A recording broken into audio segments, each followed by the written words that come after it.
Assalamu alaikum warahmatullahi wabarakatuh. Hordoftoota madda walaa miidiyaa sagantaa tamsaas kallattii qophii addaa gara foddaa madda walaa miidiyaatiin qabadee isiniif dhiyaadheen jira. Qophiin har'aa ammootu kan irratti fuulleffatu obboleessi kiyya Jamaal Goodiidha.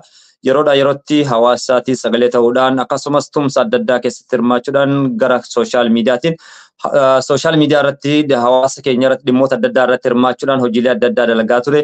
Waa'ee waqtii irratti qabachuudhaan sagantaalee adda addaa irratti hirmaachuudhaan yeroo ammaa kanatti gara sooshaal miidiyaatiin hojii dansaa dalagaa jiru qabadee isiniif dhiyaadheen jira. Armaan duras kutaa tokko kutaa lama jechuudhaan kallattii adda addaatti isin biraan gaa turre. Har'a ammootu kallattiidhaan Jamaal Goodiin biratti argama. Turtii yeroo gabaabduu kan wajjin goonudha. Innis immoo sagantaa hawaasummaa irratti yeroo hedduu hojjechaa jira. Kanaan wal qabatee ergaa hawaasaatti dabarsu waan qabuu fi kallattiidhaan isatti isin deebisaa turtii gaarii isiniin jedha. Assalamu alaikum warahmatullahi wabarakatuh. Waalaikum salam warahmatullahi wabarakatuh. Obboleessi kiyya kabajamaaf jaalatamaa artist Jamaal Goodii baga nagaan dhuftee gara madda walaabuutti isin jechuun barbaada. Baga nagaan nu eeydanii miidiyaa madda walaabuu miidiyaa agartee hawaasaaf dhaabbatee irratti na affeeruu keetii fi ulfaadhuu galatoomii galatatu siin malaa siin jedhatillee. Ulfaadhu galatoome obboleessi kiyya Jamaal Goodii har'an tana wanti qabadee siif dhiyaadhee fi keessaayyuu duula kallattii adda addaatiin waggaa lamoota waggaa sadi waggaa afur waggaa shan akkas jechaadha kan dhiyeennatti as deebi'utti jira jechaadha yeroo ammaa kanatti akkuma beekamu gara sooshaal miidiyaatiin hojiilee dansaa dalagaa jirta. Hojii kanarra dhaabbachuudhaan hawaasa kee wajjin halkan osoo hin jenne guyyaan jenne uummata kee karaa Liibiyaatiin deeme kan biyya keessa rakkachaa jiru akkasuma mootu dhimma lafaa fi lafee Oromiyaa irratti waa hedduu hojjechaa jirta. Kanarra dhaabbachuudhaan hawaasa keetii sagantaa galateeffannaa fi akkasuma mootu sagantaa waadaa itti fudhatan hawaasa keenya dammaqsuudhaaf viidiyoo xiqqoo wajjin dalayneetiin garana si affeeree baga nagaan dhufte siin jechuun barbaada. Galatoomi baay'ee ulfaadhu asitti na affeeruu keetii fi jedhaanillee. Mee duraan dursee taatelee dhiyeenyaatiin si deebisaa kabaroota dheeraa seenaaf dhiifneetiin keessaayyuu dhimma hospitaala godina Baalee magaalaa Goobbaatti yeroo ammaa ijaaramee parsantii 80 ol xumurameetiin meeshaaleen tokko tokko ammootu kan gargaarsaan argame biyya alaa irraa galchuuf qarshii guddaa kan gaafate irratti hojii dalagaa turte. Saniin wal qabatee tumsi hawaasa kennaa maal fakkaata hojiilee gurguddaa dalagaa turte gara tiiktokiitiin gara feesbuukaatiin. Mee hojiin sun maal fakkaate eessarra geessanii jirtan amman tanatti? Galatoomii madda walaabuu hojiin suni bareeda deemutti jira. Waa'een agartee hospitaala madda walaabuu Referral Hospital magaalaa Goobbaatti ijaarame hanga ammaatitti goolii eegalleessan ittuma jirra. Hawaasni keenya hedduu akka barbaachisutti irratti hin hirmaanne jechuudha garuu irratti hirmaatuma jiranii kana keessatti argitee gama tiktookiitiin dalagaa guddaa waliinuu dalagaa baanee asirratti ijoollee teennaa shamarran teennata biyya Arabaa waan isaan dalagan waan kanarratti waan guddaadha akkasumas North Amerikaa keessaallee namoonni tokko tokko garuu ammootiyyuu isnaadhinaaf waliimaa galatti dalagaan sun hin xumuramne amma ammoo of duratti ustaazota teennaa agartee oloma'ii gurguddaa akka Sheikh Abdusalaam Kadir, Sheikh Ibsaa Hassan, Abu Mus'ab, Sheikh Sa'ad Aliyyi fa'aa wajjin taaneetiin sagantaa guddaa qabannee turree maarchii 30tti sagantaan suni waa'ee isaan karaa deemanii fi nurraa nu argamuu hin dandeenye ustaazonni keenya karaa deemanii umraadhaa fi gaafsanii imala irra turanii. Amma ammoo sooma hiikaa boodatti nu qabaa jedhanii sagantaa guddaa qabachuu deemnaa isaa wajjin haasofnee sagantaa qabannee waan kana xumuratti godhuudhaa fi qophiitti jirraa jechuudha. Hawaasni keenya ammootiyyuu keessattuu gaafa waan kana goonu gaafa ustaazota kanneen wajjin dhufneeti waan kana tiktookii kiyya haa ta'u yookaan ka Oro 360 yookaan ka madda walaabuu haa ta'u kanneen sadiin keessaa mana tokkotti goonaa jechuudha. Gaafa waan kana goonu keessattuu hawaasni keenya ka North Amerikaa akkasuma Awurooppaa biyyoota Western kana keessa jiran akka waan kana irratti nu bira dhaabbattan isin barbaannaa jechuudha. Gama kaaniin hawaasni keenya ammoo ka biyya keessaatii fi warroonni biyya Arabaa keessa jiranillee nu bira akka dhaabbattan kabajaadhaan isin gaafanna jechuudha. Wanni kuni ajiriidha. Ajirii waan agartee ummataaf dalagamuu jechuudha. Waan ummataaf godhamu kanaafi akkasitti nu beekaa jechuu barbaanneetiin jenna. Galatoon yeroo takka. Ayyee galatoome ulfaaddu egaa akkuma daawwachaa jirtan sagantaan kuni sagantaa qophii addaa dargaggeessa gameessa Jamaal Goodii wajjin gochaa jirudha. Keessaayyuu dhimmoota walooma hawaasummaa irratti dhimmoota sabaa irratti hojjechuudhaan yeroodhaa yerootti dargaggeessa hawaasa biratti jaalatamummaa guddaa fi hawwatummaa guddaa horateetiin gara sooshaal miidiyaatiin hojii tola ooltummaa irratti bobba'uudhaan seenaa jabduu dalagaa jiru Jamaal Goodii qabadhee isiniif dhiyaadheen jira.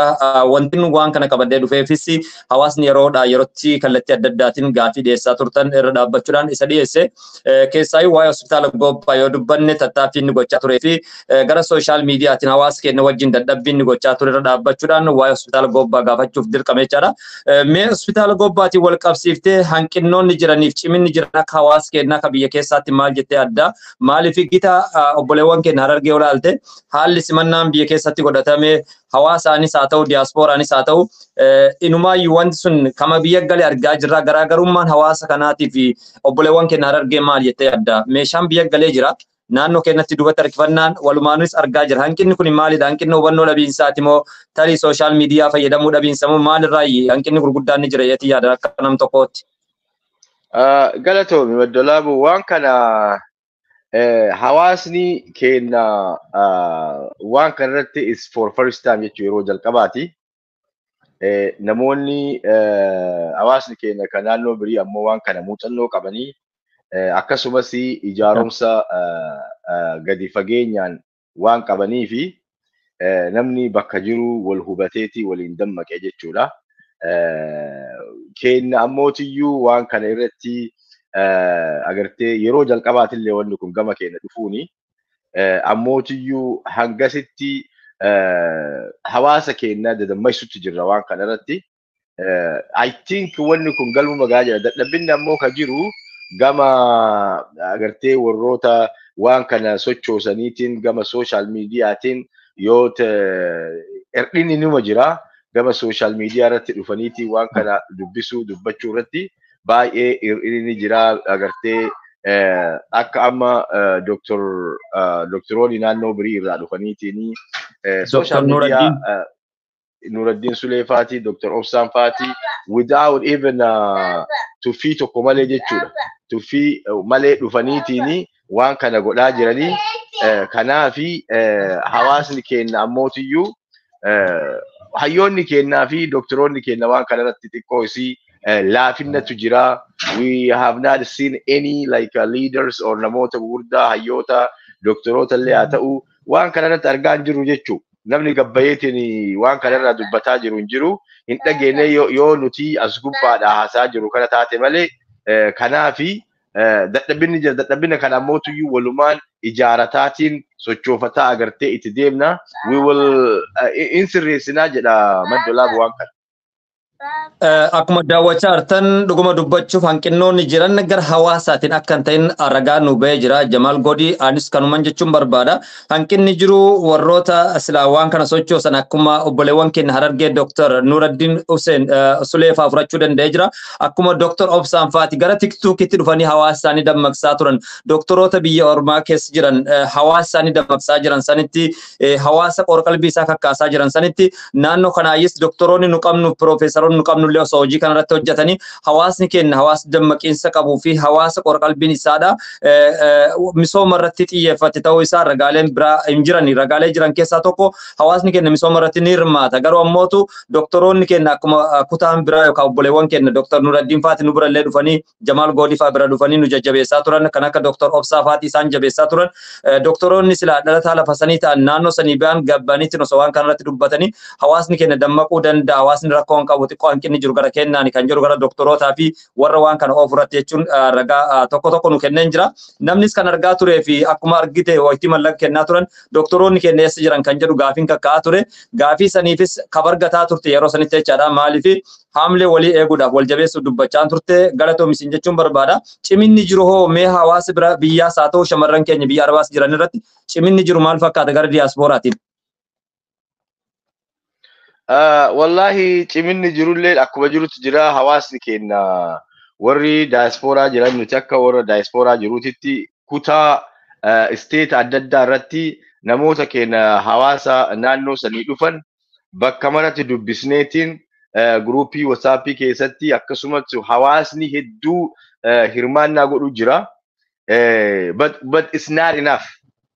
Hirmaannaan ni jira, it's not enough. Gayaa miti. Hawaasni keenya yoo xiqqaate namni xiqqaan ala kana hin jiru. Wanti kun amma kontiinara haganaa ka isinii kenne jedhan kana kontiinarri tokkochi $36,000 galaa jedhanii nuti akka baay'ina hawaasa keenyaatti silaa kontiinara kudhanillee galfachuu dandeenya. Which is xiqqoo isii agartee awareness hawaasni iddoo jirutti himaatumaan jirra jechuudha. Jabinni jiru namoonni waan kanatti participate godhaa jirani itti cimaniitiin irra dalagu jiran. Gama kaaniin ammoo hawaasni guutuun waliin qalbii takkaan waliin ka'ee waan kana godhaa hin jiru. Akkuma reef dubbadhee namoonni ragaa adda addaa barbaadanii akkasuma sochii adda addaatiin namni barbaadaa evidence waan jedhu agartee namoota gabbaanii uummata kakaasan barbaadaa uummanni hawaasa komachuu hin dandeenyu. Mammaakatu maal jedhee yoo bulchaan shafoo ta'ee biyyi shafaafaa ta'aa jedhan.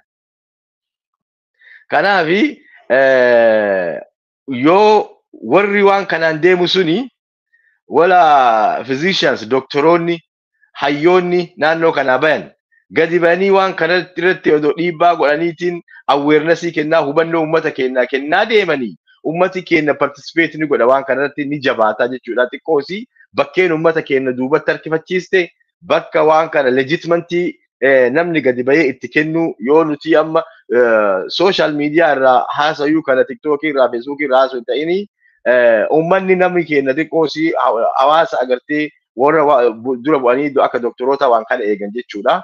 Kana biyya keessaallee doktoroonni silaa miidiyaatti bahanii miidiyaatti dhufanii waan kana initiative waan jedhu fudhataniiti silaa gadi bahanii waan kanarraa dubbachuu qabanii. Akkasuma ammallee biyyoota alaa kana keessallee doktoroonni naannoo sanii bayan, hayyoonni naannoo sanii bayan, godina Baaleeti bayan. Akkasuma doktoroonni waan kana silaa gadi bahaniitiin social media fedhe haa ta'u bilbilli nu qabnu kun hadha TVdha. Agartee you don't have to be an special channel gubbaa bayuu hin qabdu. This is kanumarratti yoo baaniitiin dubbatan bareeda namni waan dhaga irraayyuu uummanni keenya fudhata jechuudha. Uummanni ammoo participating uummataa baay'ee cimaadha. Itti jira uummanni dalagaa jira.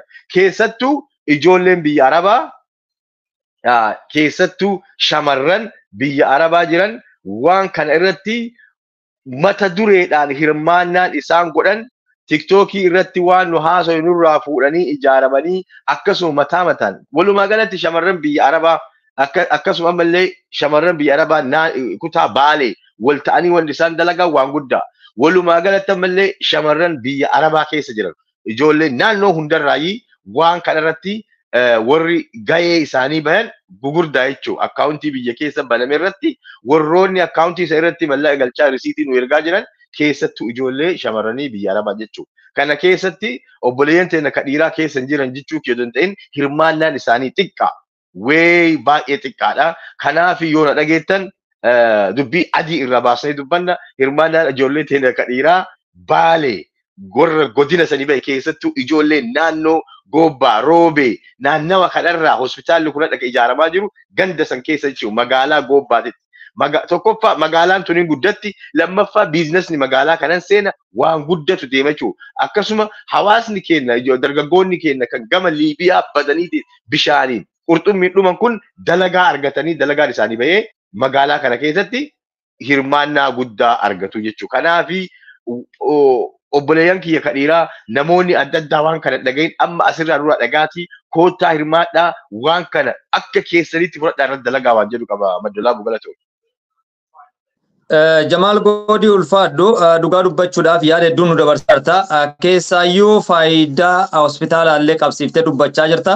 Faayidaa hospitaalatti osoo hin darbiin duratti hirmaannaa armaan duras argaan jira. Yeroo TikTok irratti mana bantee gargaarsa kanarratti hirmaataa turtetti gaafiin adda addaa ka'aa ture. Keessaayyuu shamarran obboleewwan keenya warroonni dhiiraa sila hin jiran ijoolleen Awurooppaa jiran eessa jiran kan jedhu akka gaafiitti yeroodhaa yerootti ka'aa ture.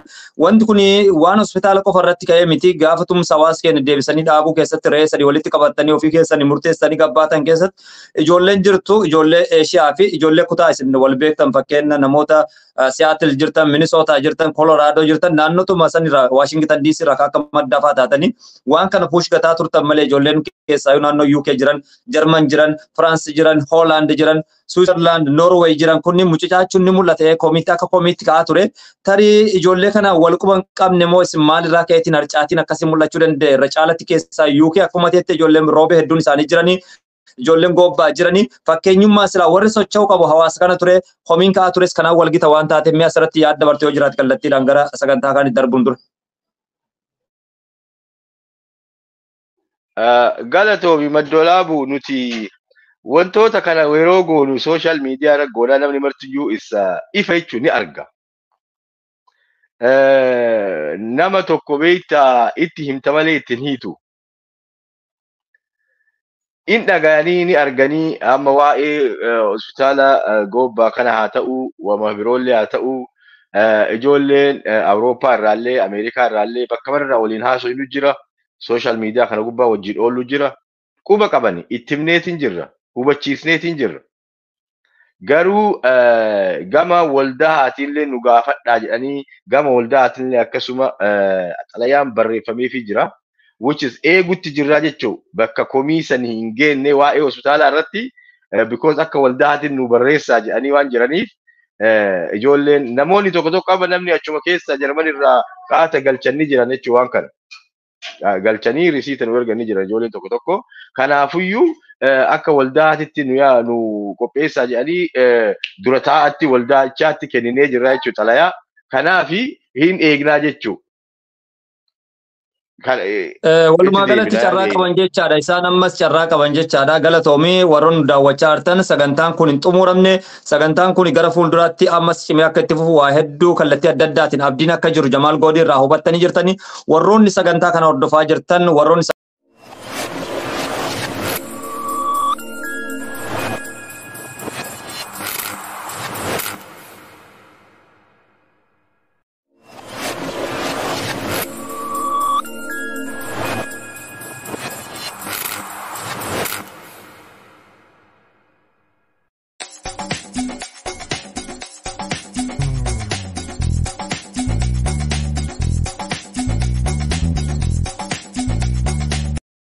Rahmat waan dalagaa jirru Rahimat Rahmat. Salaam alaikum. Argu jirta atille. Wa alaikum salaam wa rahmatullahi wa barakatuh. Accounti Ahmed Yobsa kana? Isa accounting kana ya. Mish, ani ergamu. Armaan dura maarchi 30 qabatanii sababa addaatiin ustaazonni keenya umraa waan deemaniif gara Saudi Arabiyaa saniin addaan cite ammatti ammoo guyyaa hin qabanne guyyaa qabanne ammoo kallattiidhaan isin beeksifna jechaa jiru waan nu dhageeffataniif galatooma dhimma hospitaalaa walitti deebina turtii gaarii isin jenna Jamaal Goodii akkuma beekamu kaleessaa fi gaddas hawaasa keenya biratti sagantaa wayii qopheessitee turte sagantaa sanarratti immoo obboleewwan keenya kallattii adda addaatiin hirmaatanii jiranii atis immootu halkan sa'aatii hawaasni keenya silaa rafutti hawaasni keenya biyya adda addaa boqatutti halkan social media irra dhufteeti sagantaa san qopheesse sagantaa san qopheessuudhaaf maaltu si dirqee kallattiidhaan sagantaa san qopheesse Jamaal Goodii. Galatoomi Maddolaabu sagantaa sanii akkuma beeytu suuraa haadhatee naatiif obboleessa kennaa sanii social media kana gubbaa deemaa ture yeroo tokko suuraa san nu mul'iste bareedaa silaa yoo danda'ame because namni waan evidence arguu qabaa jedheetiin amanaa akkasitti social media waggaa dabrellee suuraan kun social media irra deemaa ture jedhan ani gama kiyyaan garuu hin agarre dhageettii hin arganne attentionii namni ittiin kennine jedhan waggaa tare waan hongeen jirtuu fi namoonni hedduun gara hongee sanii xiyyeeffatee osoo waan kana argitee Salaam alaikum. Argu jirta atille. Wa alaikum salaam wa rahmatullahi wa barakatuh. Argaartan kana akkuma argaartan kana isuma kana Isa accounting kana ya. Mish, ani ergamu. Galatoomi Maddolaabu. Nagaa akka Maddolaabu jirti. Amma mobile banking yoo na dalage amma bari kuma tokko ni ergash. Ma sha Allah. Allah. Masha Allah. Allah.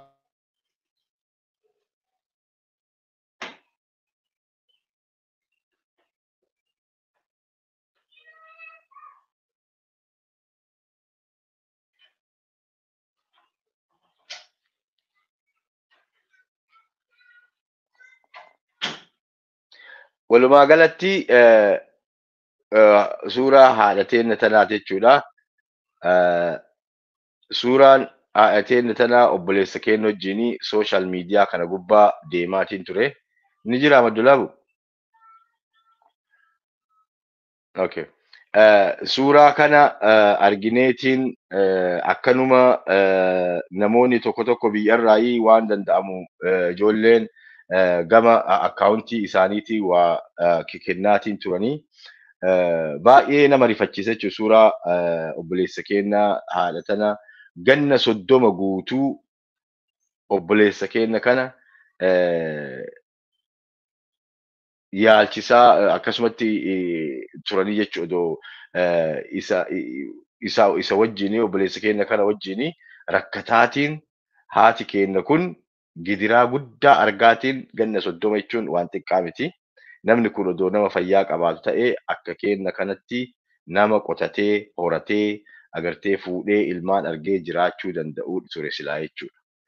Kana suuraa kana sooshaal miidiyaa argeetiin maal goonaa waan godhuu dandeenyu jedheetiin akkanumaan ijoollee naannoo sanii bayanii amma mucaa Kiyaar Muhammad jedhamu tokko akkasumas ammallee Hamzaa Waabee yookaan Hamzaa Kubbaayyoo dubbiseetiin jala maal godhuu dandeenyaa jennee wajji haasofne jechuu waan kana akkasuma mana ijoollee tokko tokkootitti qophii kana mana Maddoolaa Bultii illee finneen qarqaarsisna jennee haasofne. Sanumarraa kan ka'ee ijoolleen biyya keessaallee haadhateen tana bira dhaqanii viidiyoodhaa fi suuraa isaanii waallee fidanii fi akka nama kallachaa Oromoo mucaan sun baay'ee nama cimaadha. Isa fa'a ijoolleen bilisaa moonee fa'a bira deemaniitiin agartee haadhateen tana qabatamaan bira dhaqanii waan isaan keessa jiran waraabanii viidiyoolee nu erganii suuraalee nu ergan jechuudha. Kanaan wal qabatee akkasuma bulchitoonni naannoo Sawweenaa lafa Jamaal mee osoo gara waa'ee bulchiinsotaatti osoo hin darbiin duratti sababbiin gargaaramuu dhabee harkifannaa mucaa kanaa xiyyeeffannoo dhabee harkifannaa irra ga'eef maal jettee adda akka nam tokkooti. Hanga irratti maa gargaaramuu dhabe sababbiin isaa maali? Sababbiin isaa I think sooshaal miidiyaa irratti namni xiyyeeffannoo itti kennuu dhabuudha. Akkasumas dadhabina ijoollee teennaati. Dadhabina ijoollee teenna godina kanaa bayaniiti. This is a fact.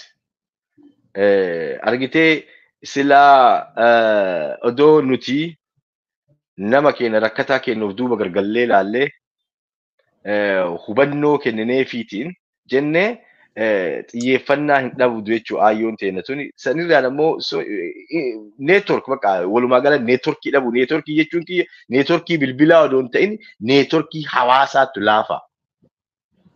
Communication. Connectioniin hawaasa keenyaa waan laafaa ta'ee fi namni keenya waan akkanaa kanarratti hirmaachuu irratti xiqqoosii rakkina qaba.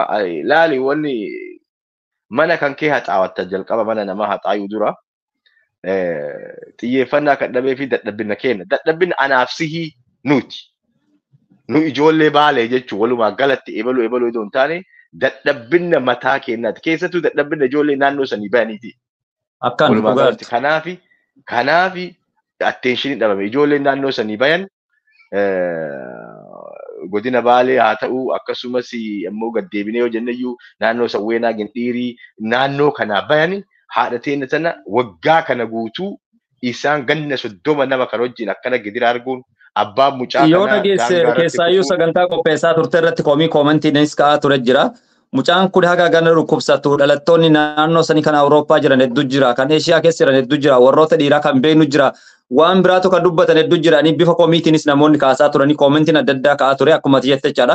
Dhalattoonni naannoo saniitiif dhiyaattonni naannoo saniitti fakkeenya magaalaa Gindhiiroo fudhatte raayituutti dhiyaatanii Sawweenatti dhiyaatanii odeeffannoo adda addaa naannoo sanii abuuruu namoonni danda'an ni jiran kan jedhullee koomiin ka'aa ture koomentiidhaan jechaadha.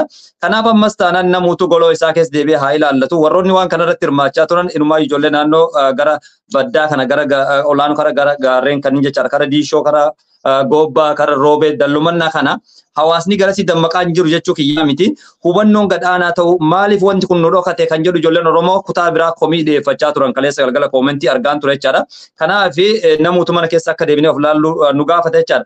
Waan hundaafuu Jamaal Goodiidhaa mee dhuguma dubbachuu fi hawaasa kee kallattii adda addaatis jaalatu kaleessa galgala turtii wajjin gochaa turtanii mee hawaasa keenya warroota waadaa fudhatanii waadaa isaanii ammootu guyyoota meeqa fudhata wanti kun kallattiidhaan mallaqni kun mallaqa ariifachiisaadha moo karoora yeroo torbaaniiti moo kan ji'aati kan jedhu irratti illee yaada tokko tokko kennite asirratti sagantaa keenyas gara goloobuu deemna osoo sagantaa galateeffannaatti hin galin dura sagantaan kun sagantaa ariifachiisaadha moo akkami kan jedhu irratti yaada osoo nu kennite. Galatoo biyya sagantaan kun agartee sagantaa ariifachiisaadha maaliif jennaaniin wanti kuni haati teenya hadha rakkoo keessa jiranii mana isaan keessa galan argaatiin jirra akka isaan itti mucaasan olii gad harkisanii waan isarraa bayuu mara isaantu jalaa fuudhee ganna kana guutuu saayikoo mataa isaaniitiyyuu agartee isaaniyyuu yaala barbaachisa haadhuma keenya kanayyuu haadhuma teenya tanayyuu yaala guddaa barbaachisaa jechuudha. Mucaa maleeyyuu kanaafi wanti nu goone agartee ijoolleen tunniin haa galatoomtu Kiyaarii fi Kiyaar Maammadii fi Hamzaa Kubbaayyoo bilbilanii hawaasa naannoo sanii dubbisanii Ustaaz Sa'aad Alii Ifaatillee ijoollee erganii dubbisiisanii hawaasni naannoo saniilleen warroonni bulchitoota naannoo sanii waan godhanii naannoo sawweena bakkeen isaan jiranii sawweena irraa gara kiiloomeetira 70 moo akkamii jedhan Harreellee bakka jedhamu baadiyyaa neetworkiin hin jirre wanni takka hin jirre keessa waan jiraniifi kanaafi waan godhan gara sawweenaatitti siiqaniitiin akka at least manni ijaaramuu fi warroota bulchitoota ijoolleen tun gaafattee lafa kennaniif. Lafti kennamtee fiirti nuti ammoo akka ijoollee naannoo sadii baay'ee yookaan akka ilmaan Oromootitti akka ijoollee Oromootitti haadha teenya tana mana lafa isaan kennaniif irratti mana ijaaruu fi lammaffaa mucaa sanii wiilcheerii bituu wiilcheerii akkanatti ittiin dhiibanii deeman wiilcheerii bituu fi kana kaayoon kenna haa galatoomanii kaleessa qabannee ka dhufne birrii 400 barbaannaa jennee dhufne gaduma xiqqeessinee jechuudha. Maasha Allah waan bareeda dalinee warroonni kaleessa tabtaabbii irraa haga sheerii haga koppiliinkiitiin jedhanii Jaamsi galatoomii gara galateeffannaa osoo hin darbiin keessaa wanti fakkeenyummaa wayii aadaan hin baratamii wayii jalqabee jira naannoo keenyatti amma waa'ee kanarraa jechaadha. Mee bulchiinsa yookaan aanaatiif wanti dabarsitu yoo jiraate hojii fakkeenyummaa guddaa hojjetanii jiranii akkuma argaa jirutti jechaadha. Maaliif lafa kennanii fi jiran sunuu waan guddaadha. Armaan dura wantoota akkasisan hin garree viidiyoon kun tarii isaan bira dhaqqabuu danda'a. Ammas mana kennaniif lafa kennaniif qofa osoo hin taane wanti tokko tokkollee kan mijeessaniif yoo jiraate asumaan ergaan dabarfattu yoo jiraate maaliif viidiyoo kunis isaan bira dhaqqaba waan taateef jechaadha. Fakkeenyummaa guddaadha. Faarfamuu qabanii jajamuu qabanii yoo isaan irraa faarsine kan biraallee dhalata waan taateef. Yaa haa galatoomanii dhugama rabbiititti wanni kun waan guddaadha.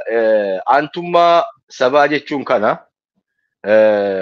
agartee aangoo qabattee bulchaa gandaa taateetiin qawwee fannifattee olii gad deemuu osoo hin taane nama keetiif rifachuu jechuun kana haadha teetiif rifachuu jechuun kana abbaa fedhe haa ta'u bulchaa fedhe ta'i hoogganaa fedhe ta'i haati haadhuma haati yoomiyyuu haati namaa haadhuma bakka garaagarummaan qabdu haadha ofii qarqaaran jechuu jarri kun egzaampilii fakkeenya guddaa ta'anii jiran akkanuma warroonni naannoo birii jirtanillee rakkataa kenna ka isin bira rakkateetiin agartee jiruu dhabee mana dhabee ala galaa jiru ala bulaa jiru akka kanatti yoo mana itti gootan gola itti gootan waan guddaadha galatoomaa jedhaan jarroota sanniin warra bulchitoota sanniiniin warra lafa kenneef sanniis lafa kennuu qofaa miti waan hundaanuu bira dhaabbannaa jedhanii jiranii jedhan waan hedduudhaan bira dhaabbannaa jedhanii jiranii haa galatoomanii fakkeenya guddaa irraa fudhachuu qaba uummanni keenya rakkataan keenya naannoo mara jira kutaa magaalaa hedduu keessa magaalaa Roobee jira Boobba jira Dalloo jira asiin bakka hedduu Baale keessa Giddiir everywhere jechuu warri waa harkaa qabnaa biyya bulchina jedhan gadi bu'anii hawaasa isaanii maatii isaanii ummata isaan keessa rakkataa jiru namoota akkanaa harka qalleeyyii ka agartee dhukkubaan miidhamanii manatti hafan kana yaadachuun waan guddaadha galatoomaa jennaan ummata saniif. Galatoomi Jamaal Goodii keessaa bulchaa aanaa Sinaanaa naannoo Sawweenaatiif lafa arjoomaniif namoonni hedduunis dinqisiifannaa isaanii miira gammachuu mul'ifachaa turan sagantaa gargaarsaa irratti jechaadha. Galatoomi jechuun hin barbaanna. Mee atis sagantaa kaleessaa irratti milkooftanii jirtanii waan yaaddan goolii barbaaddan geessanii jirtanii goolii kanarratti immoo hawaasa keessaa irra deddeebi'ee bira dhaabbachaa ture kan galateeffattu akka Oromootittis kan galateeffattu yoo jiraate kallattiidhaan sagantaa keenya goolamuun duratti garattis deebisa. Galatoomi kaleessa nuti yeroo dhufnu yoo dandeenye qarshii 400 akka biyyaatitti barbaanna jenneetiin dhufne dhugama rabbi yoo dubbadhee edaa ani hanga edaa gammadee hin beeku maali jennaaniin wanna feenu tokko wanna barbaadu tokko yoo galmaan geetteetiin intarneeta san gubbaa buutu ani lammata suuraa haadhateennaa sanii tiktookii gubbaa olii gad oofuun barbaadu jedhee jalqabu itti seeniyyuu. Waan kana yoo dandeenye hadhuma goolamna jedheetiin seenee jechuu akkasuma warroonni keessattuu nama eebbisaa jedhamu baay'ee galatoomu Yaasiin Maddolaabuu namoota hedduu jechuu maqaa yaameeti maqaa yoo yaame namatu na jalaa hafa agartee ijoollee biyyarraa shamarran biyya Arabaa irraa akka Faayoo Ahmad Gara Arabaatti osoo hin darbin dura biyyuma isin jirtan moggaa kan jirtu Washington DC irraa jirra jirtu obboleettii ta'e irra deddeebitee numaayyuu sagantaa san miidhagsaa turte dhiifama naa kun nan dagadde. Yaa wallahi jirra jirtuun nama baay'ee agartee quuqama sabaa qabu namuma nuti ijoollee naannoo tokkooti. She is surprised us wallahi baay'ee surprise nu goote. Rabbiin agartee ammallee waan isii yaada muraada isii haguutu baay'ee dinqisiifadhe baay'ee akkasuma maddaa namoota hedduudha namoota baay'ee maqaa yaamuu hin dandeenyu agartee kan akka eenyu Yaasiniin fa'a. Burqaa Afran Qalloo kan akka Burqaa Afran Qalloo Sheeshee ijoollee hedduudha namoota hedduudha ijoollee biyya Arabaa irraa Faayoo maqaa isaanii amma adda addaa yaamuu hin danda'u keessattuu ijoolleen biyya Arabaa wallahi galata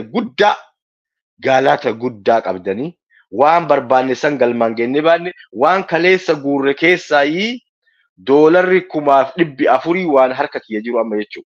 Doolara 1,400 warra doolaraa keessaa doolara 200 qofatu alatti hafee jechuudha amma wanni hin galiin. Doolara 300 yookaan 400 qofatu alatti hafee jechuudha wanni hin galiin. Wanti kun marti galee jennaani gama doolaraatiin warri North Amerikaa keessaa walitti qabne akka jiruun na bira kaleessuma na biraan ga'anii jiran. Kanaafi doolara 1,400 harka kiyyarra jira jechuu hadha. Kuuwwan ammoo namoonni hedduun mucayyoo nama kaduu baaleeta jettu birrii 10,000 galchitee ganama kana risiitti na ergiteerti. Mucaan tokkollee kakaleessa Jamaal jedhu 1,000 galchee jira risiitii na ergee jira FB irratti. Akkasuma warroonni waadaa seentan warroonni gama akkaawuntii biyya keessaatiin waadaa seentan akkaawuntii sana galchaa maqaan isaanii ammoo maqaan Mariyyama Daadii DADI Daadii jedha Mariyyama Daadii kana akkasitti warri waadaa nu seentan namoonni gariin gaji akkana 30 jedhanii eeguun dirqama kenna haa ta'uutii ammootu warri dandeettan achi asin nu galchaa waan kana nu goolabaa gama dalagaatiin seenaa jedha walumaa galatti warroonni kaleessa taabtaabii irraa sheerii irraa aga koppilinkii hanga waan gumaachaati gootan ulfaadhaa galatoomaa isiniin boone baay'ee isinitti gammadee naa ulfaadhaa jedha including Maddolaabuu Media. Thank you all of you guys. Jechuu barbaade Maddolaabuu galatoon. Ulfaadhu nuti sagantaa kana ka qopheessineef dhuguma dubbachuuf galata hawaasni keenya qabuu fi dadhabbii Jamaal Goodii caalaa hawaasni keessi bira dhaabbateetiin Jamaal Goodii si bira jira si bukkee jira waan hanqateetti guunne jechuudha miira keessi galchaa turanii haa ulfaatanii haa galatoomanii duuka buunee ammas immoo sagantaa gara waa'ee hospitaala san of dura dhiyeessina ta'a waan hundaafuu galatooma warri hordofaa turtan warri waadaa fudhattan waadaa keessan nu guuta warri gargaaruu barbaadan ammas hin sunne akkaawuntii Jamaal Goodii jala fudhatanii gargaaruu dandeessan isiniin jedha waan waan nu dhageeffattaniif galatooma atis sa'aatii kee aarsaa gootee asirra hirmaachuu keetiif irra deebi'ee galatoomsin jedha sagantaataa asirra goolabnee jira Jamal Goodii. Galatoon Maddolaabe thank you waan akkanaa kana itti deebineetiin akkanumatti hawaasa kennaa fi waan dalane ibsa goonaa akkasuma ammootuyyuu awareness uummata kennaa kennaa Maddolaabuu miidiyaa jabeeffadhaa galatoomii ulfaadhu thank you very much jedhanne galatoom. Nagaa ta'e.